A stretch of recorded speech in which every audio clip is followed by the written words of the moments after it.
대형 마트나 복합 쇼핑센터 등이 어느 지역에 들어설 때 시행하는 상권 영향평가를 연구소나 대학 등 제3자가 하도록 하는 방안을 정부가 검토 중인 것으로 나타났습니다. 편의점의 출혈 경쟁이 더 심해지면서 정부와 편의점 업계가 나서 신규 출점을 제한하기로 했지만 문제는 여전하다는 지적이 나옵니다. 정부가 이달 중 3기 신도시 예정지 일부를 발표하고 무주택자의 청약 당첨 문턱을 낮춰주기로 해 집값이 더 내려갈 가능성이 커지고 있습니다. 최근 카드 수수료 재산정으로 카드 업계가 시름에 빠진 가운데 8개 카드사들이 축적한 빅데이터를 모을 플랫폼을 만들면 새로운 수혜권이 될 수 있다는 주장이 나왔습니다. 센 뉴스 플러스 잠시 후 뵙겠습니다.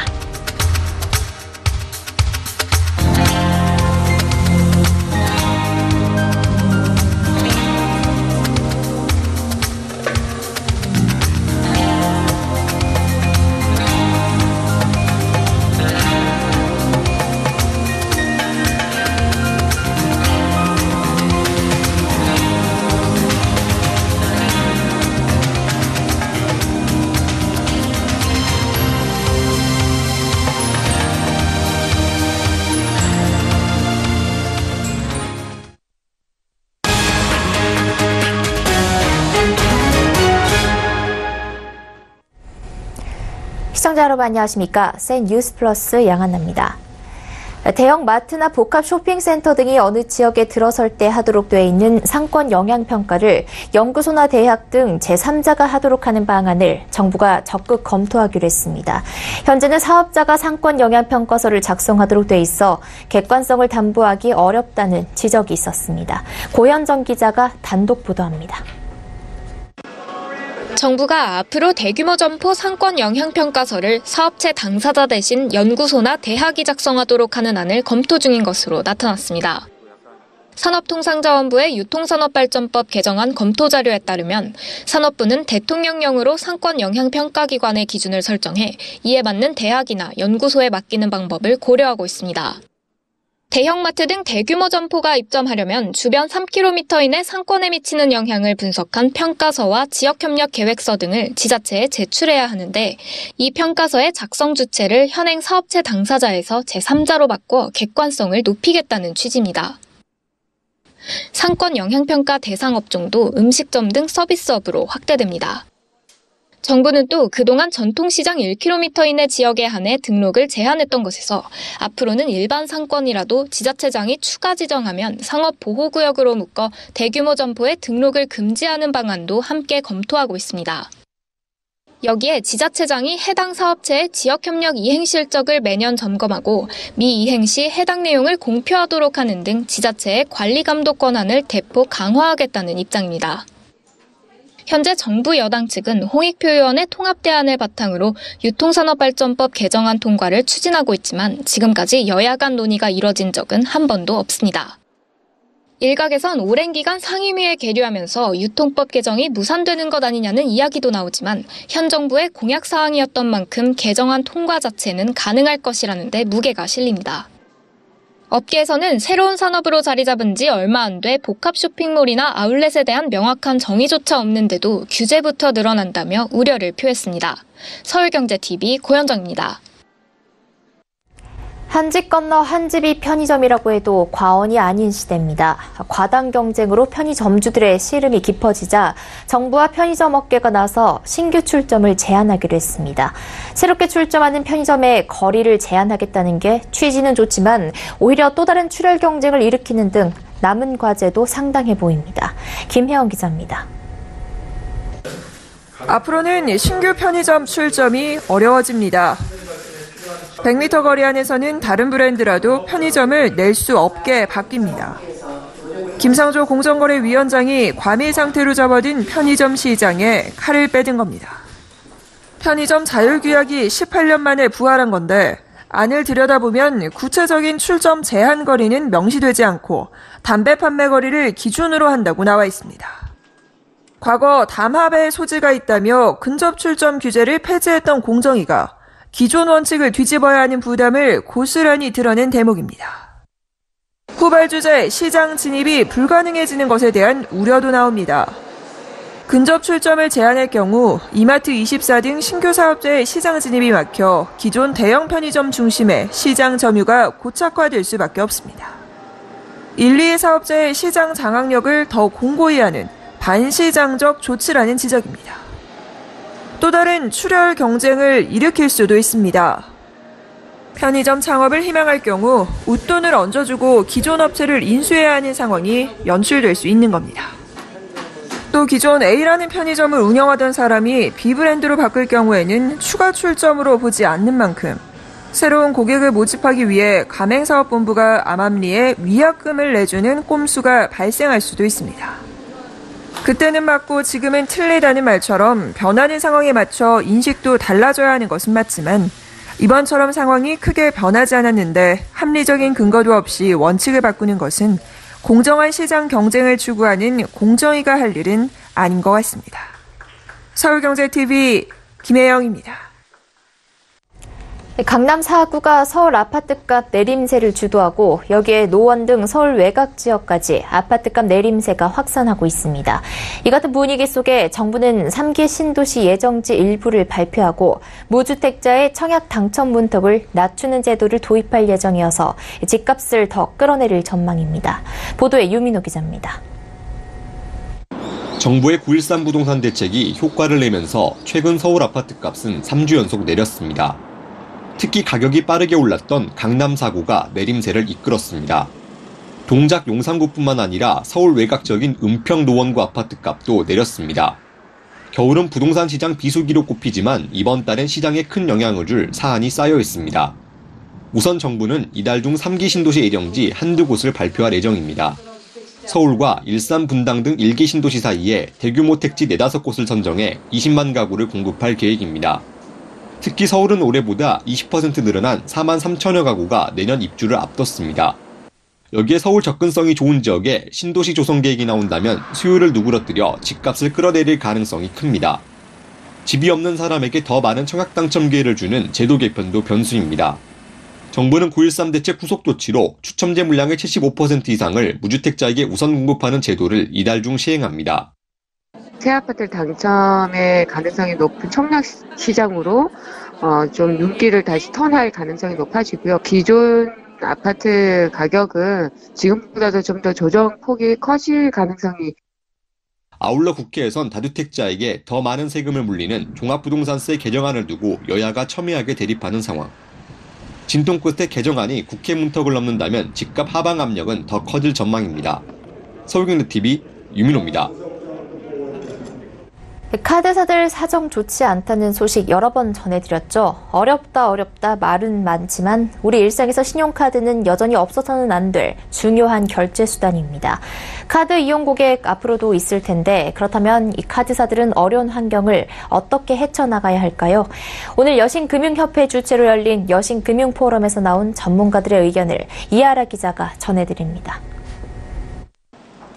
최근 카드 수수료 재산정으로 카드사는 매년 1조 4천억 원의 영업이익 감소를 예상하고 있습니다. 한 해만 감소되는 일회성 손실이 아닌 앞으로도 매년 발생할 손실이기 때문에 카드업권의 분위기는 매우 어둡습니다. 여기에 각종 간편결제 서비스의 등장으로 결제 점유율도 위협받고 있습니다.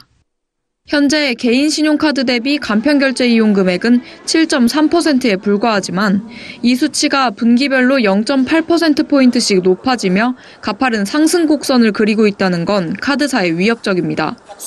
일각에선 카드사들이 비용을 들여 만들어 놓은 결제 인프라를 페이사들이 별도의 비용 없이 사용하는 데 문제를 제기합니다. 많은 비용과 시간을 투자했던 가맹점망을 신종 전자금융업자들이 바로 승차를 한다는 점은 한번 재고해볼 필요가 있다고 생각합니다. 은행의 경우 신규 은행이 금융결제망에 들어오려면 꽤 높은 가입비를 내야 합니다. 현재 페이사들이 가맹점 모집 비용이나 전산 비용을 들이지 않고 카드사들이 만들어 놓은 인프라를 바탕으로 범용성을 넓혀가고 있는 상황과 대조적이라는 겁니다. 윤종문 여신금융연구소 연구위원은 카드사들의 실질적 수익 개선을 위해 카드사의 자산인 빅데이터를 활용해야 한다고 강조합니다. 결제의 93%가 카드를 통해 이루어지는 상황에서 누적된 카드 결제 데이터는 금액으로 환산할 수 없는 가치를 가진다는 겁니다. 보이지 않는 규제를 완화를 하고 그리고 카드사들이 실질적으로 그 빅데이터 사업에 있어서 장애를 없애주는 방식으로 이제 금융당국에서 도움을 더 줘야 되지 않을까 생각이 듭니다. 고객들이 카드를 사용할 때마다 쌓이는 빅데이터를 한 카드사에만 묶어둘 것이 아니라 8개 카드사가 하나의 빅데이터 플랫폼을 만들어 카드사들이 새로운 수익을 낼 수 있다는 겁니다. 서울경제TV 이하라입니다. 올해 자동차 업체들의 판매 실적이 전반적으로 저조합니다. 그나마 내수 시장에서는 전년 수준의 실적을 간신히 유지하는 반면 해외 시장에서는 올 들어 누적 판매량이 전년 동기와 비교해 10개월째 마이너스를 기록하고 있습니다. 정창신 기자입니다. 국내 완성차 업체들의 11월 판매 실적이 공개되면서 자동차 산업 위기감이 여전한 모습입니다. 오늘 자동차 산업협회에 따르면 올 들어 11월까지 완성차 업체들의 내수 판매 실적은 141만여 대로 전년 동기 대비 1% 줄었습니다. 같은 기간 수출은 235만여 대에서 222만여 대로 5.2% 감소했습니다. 수출에 비해 내수 판매에서 그나마 작년 수준을 유지한 겁니다. 이달 말까지 자동차에 붙는 개별 소비세가 3.5%로 인하된 덕입니다. 수출은 올해 2월부터 누적 판매량이 전년 동기와 비교해 계속 마이너스를 기록하고 있습니다. 해외 시장의 부진이 쉽게 해소되지 못하고 있는 겁니다. 자동차 업체들은 중국 자동차 시장의 수요 감소에 터키를 비롯한 신흥국의 경제 위기가 영향을 미친 것으로 분석했습니다. 현대자동차는 해외 시장 부진을 극복하기 위해 신차 카드를 꺼냈습니다. 현대차는 최고급 럭셔리 세단 제네시스 G90와 대형 SUV 팰리세이드 등 신차를 앞세워 해외 시장 공략에 나설 계획입니다. 기아자동차는 최근 해외에 내놓은 전기차 니로 EV와 대형 세단 K9으로 판매량 회복을 기대하고 있습니다. 쌍용자동차는 처음으로 호주에 직영 판매 법인을 설립했습니다. 호주 시장에 직접 진출해 새 시장을 만들겠다는 겁니다. 여기에 대형 SUV G4 렉스턴을 해외 시장에도 내놨습니다. 지난달 인도에 출시했고 내년 상반기엔 중동 지역과 아프리카까지 시장을 넓힌다는 계획입니다. 서울경제TV 정창신입니다. 지난달 국내 5대 주요 은행의 주택담보대출 잔액이 401조 933억 원으로 집계됐습니다. 이는 전달과 비교해 4조 1,736억 원 늘어난 수치로 한 달 새 잔액이 4조 원 이상 증가한 건 2016년 8월 이후 2년 3개월 만입니다. 은행권은 그간 참고 지표로만 쓰였던 DSR이 관리 지표가 되면서 10월 30일까지 은행 대출 승인을 받아둔 이들이 지난달 실제 대출에 나서면서 이 같은 현상이 벌어졌다고 분석했습니다. DSR 규제로 거의 모든 대출의 원리금을 계산해 합계가 연소득의 70%를 넘으면 심사가 까다로워지고 90%를 초과하면 사실상 대출이 거절되는데 이를 피해 대출을 서두른 겁니다. 여기에 주택 공급 물량이 4분기에 몰린 점도 주택담보대출 증가세에 일조한 것으로 분석됩니다. 한편 전체 가계대출 규모는 전달보다 5조 5,475억 원 증가한 566조 3,474억 원을 기록했습니다. 홍남기 부총리 겸 기획재정부 장관 후보자가 최저임금 인상 속도를 조절하겠다는 뜻을 공식화했습니다. 홍 후보자는 오늘 국회에서 열린 인사청문회에서 최저임금은 내년부터 시장 수용성과 지불 여력, 경제 파급 영향 등을 종합적으로 고려해 결정하겠다고 말했습니다. 그러면서 최저임금 결정구조 개편 방법도 적극 모색하겠다고 덧붙였습니다. 그는 또 최근 우리 경제가 소비, 수출 등 지표는 견조하나 투자, 고용, 분배 지표가 부진해 민생 경제는 여전히 어렵다고 진단했습니다. 홍 후보자는 또 기재부 장관에 임명된다면 경제장관 회의를 한시적으로 경제활력 대책회의로 바꿔 우리 경제가 활력을 되찾고 일자리를 창출하는 작업에 경제팀의 1차적 역량을 집중하겠다는 계획을 밝혔습니다. 특히 그는 경제팀이 한 목소리를 내도록 하고 민간과도 매주 또는 격주로 소통하겠다고 강조했습니다. 올해 대학 수학능력시험이 국어와 영어, 수학 영역 모두에서 작년보다 어려웠던 것으로 나타났습니다. 특히 국어 영역의 표준점수 최고점이 150점대로 현 수능 체제 도입 이후 가장 높은 수준을 기록했습니다. 이에 올해 국어 만점자는 작년 만점자의 5% 수준인 148명으로 급감했습니다. 오늘 한국교육과정평가원은 11월 15일 치른 2019학년도 대학 수학능력시험 채점 결과를 발표하고 국영수 모든 과목이 어려웠음을 공식 확인했습니다. 성기선 한국교육과정평가원장은 수능 난이도 논란과 관련해 혼란과 심려를 끼쳐 매우 송구스럽다며 앞으로는 교육적으로 타당성 높은 문항을 출제하고 초고난도 문항은 지양하는 방안을 검토하겠다고 말했습니다. 개인별 성적 통지표는 내일 배부됩니다. 증권사의 올 3분기 순이익이 9천억 원대로 떨어지며 전분기 대비 20% 넘게 감소했습니다. 금융감독원은 증권사 55곳의 3분기 당기순이익이 9,576억 원으로 전분기보다 20.3% 감소했다고 밝혔습니다. 증권사의 수익 감소는 증시 침체로 주식 거래가 크게 줄어든 것이 원인으로 꼽힙니다. 실제 3분기 전체 자기 매매 이익은 2분기와 비슷했지만 주식 관련 이익이 750억 원에 그쳐 49.7% 줄어든 것으로 조사됐습니다. 이에 금감원은 당분간 금리 인상과 미중 무역 분쟁 등 대내외 증시 불안 요인에 따라 증권사의 수익성과 건전성이 악화될 소지가 있다며 수익성 등에 미치는 영향을 지속적으로 모니터링할 것이라고 밝혔습니다. 한편 올해 3분기 선물회사 6곳의 순이익은 54억 원으로 전분기보다 8.5% 줄었습니다. 앨런 머스크가 이끄는 민간 우주 탐사 기업 스페이스X가 세계 최초로 세 번째 활용한 로켓 발사에 성공했습니다. 오늘 발사된 펠컨 9의 블록 5 로켓에는 우리나라의 차세대 소형 위성 1호가 탑재됐습니다. 열대식물 열매인 노니로 만든 건강식품 제품 일부에서 기준치의 수십 배 달하는 쇳가루 등 금속성 물질이 검출됐습니다. 이 제품들은 선인촌 노니가루, 정우물산 노니열매 파우더, 월드시안나라 노니 분말 등 9개 제품입니다.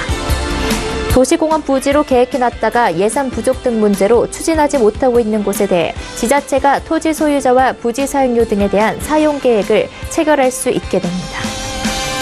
원달러 환율이 큰 폭으로 하락해 5개월 만에 최저치를 기록했습니다. 전거래일 종가보다 5원 40전 내린 달러당 1,105원 30전으로 이는 지난 6월 21일 후 가장 낮은 수준입니다.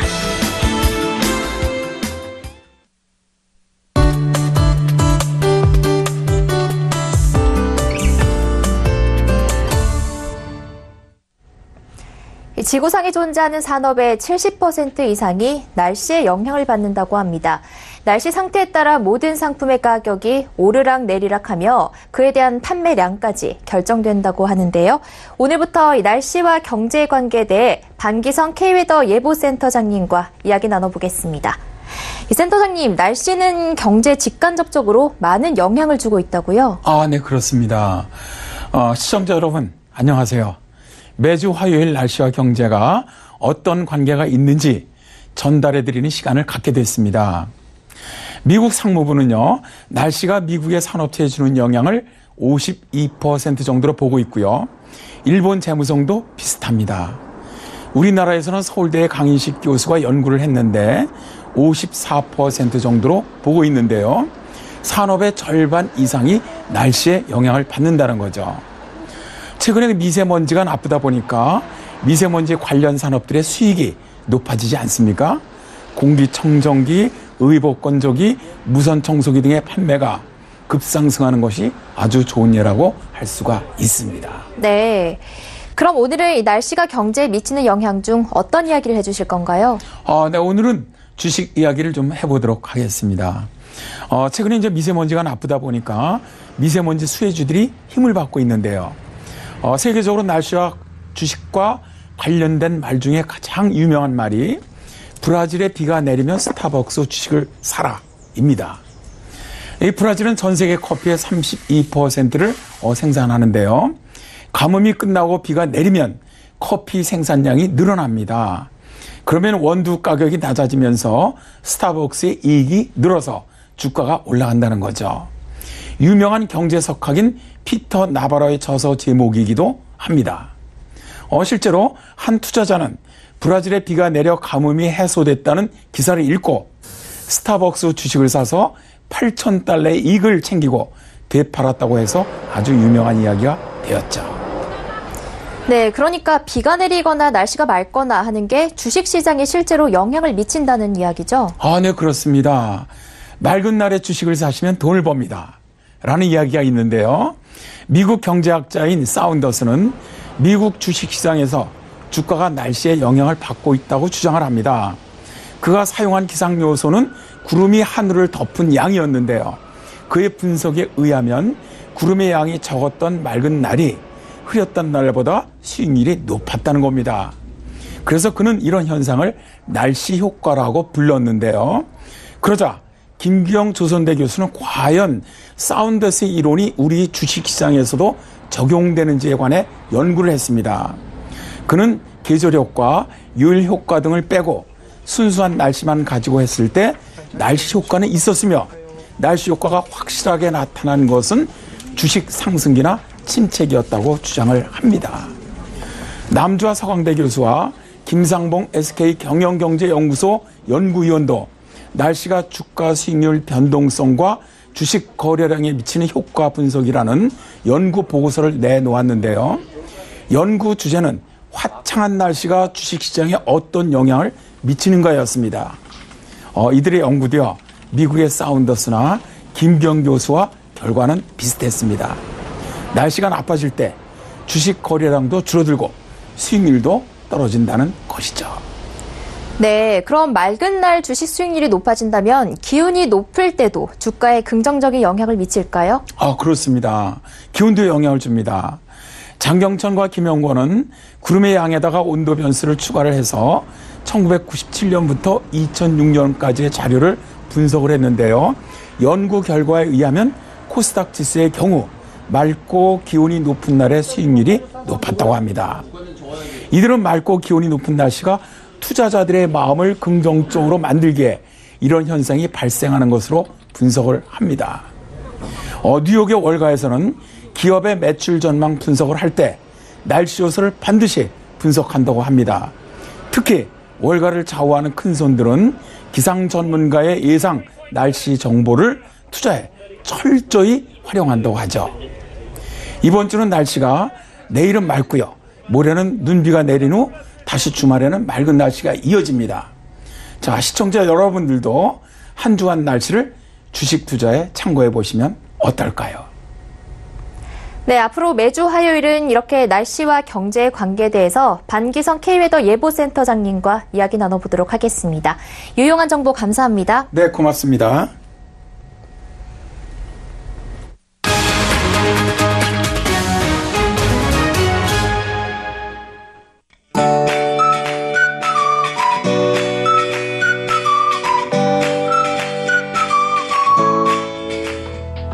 안녕하세요. K웨더 라이프스타일 예보 박유라입니다. 내일은 모처럼 하늘도 맑겠고요. 탁했던 공기도 깨끗해질 것으로 보입니다. 다만 날이 추워지겠는데요. 오늘 오후부터 찬바람이 불며 추워지겠고 내일은 서울의 아침 기온이 영하권까지 떨어지겠습니다. 또 기온이 점점 내려가 주 후반에는 서울의 아침 기온이 영하 10도까지 내려가는 등 강추위가 찾아오겠는데요. 추위 대비를 잘 해주셔야겠습니다. 또 추위 속에 일부 지역으로는 비나 눈 소식이 있습니다. 목요일에는 남부지방에 비가 오겠고요. 금요일과 토요일 사이에는 충청도와 호남, 제주도에 눈 또는 비가 내릴 것으로 전망됩니다. 한편 미세먼지 농도는 보통 단계를 회복하면서 내일 전국의 대기질은 쾌적하겠습니다.